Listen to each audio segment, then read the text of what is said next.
Hello everyone, now we are going to solve the questions based on the partial balancing.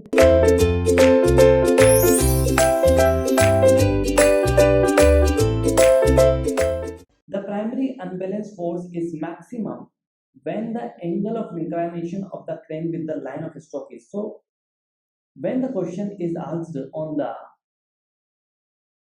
primary unbalanced force, first you need to draw.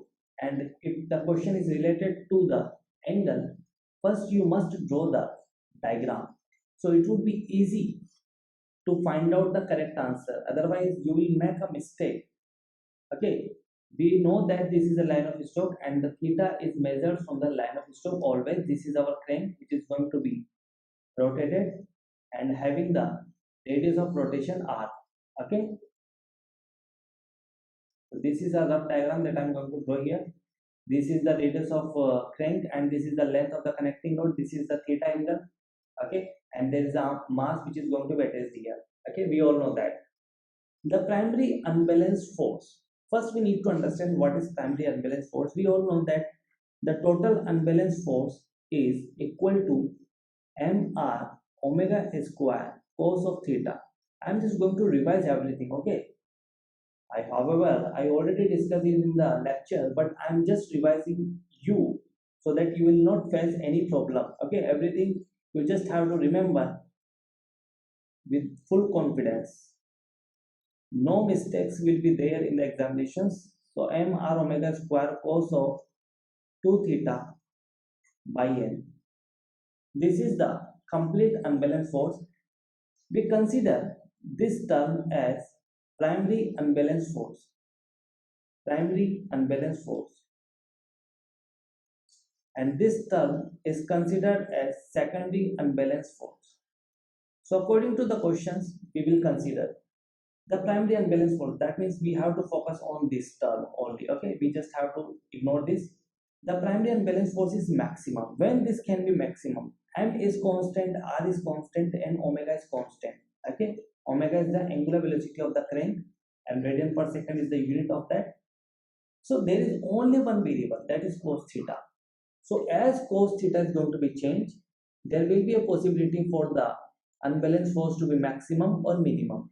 Okay, so we have to find it out. See, it is about the magnitude of the primary unbalanced force. It is just about the magnitude. Okay, because if there is a negative sign in case of unbalanced force, so negative signs denotes that the direction is different. Only it shows the direction. Okay, if the magnitude is same and direction is different, that means sign will decide the direction. That means plus sign denotes the one directions and the minus sign denotes opposite to that direction, minus sign. Okay, so here when you put the cos theta is equal to 1, because we know that the cos theta value is equal to maximum value is 1, and if I talk about the minus 1, but if I'm talking about the magnitude, it is also 1. Okay, if I talk about the magnitude, okay, so magnitude is also 1. So that means when theta is equal to 0 degree and theta is equal to 180 degree, in both the cases cos theta is equal to 1 and cos theta is equal to minus 1 in case of 0 degree and 180 degree. But cos theta is equal to minus 1. Minus 1 means minus mr omega square. That denotes that the direction is different.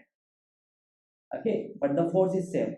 So that's why we will consider primary unbalanced force is maximum when theta is equal to 0 as well as theta is equal to 180 degree. So that means option A and option C both are correct. So that means option D would be the final answer. Okay, you can put the cos theta value if the numerical question is going to be asked in the examination.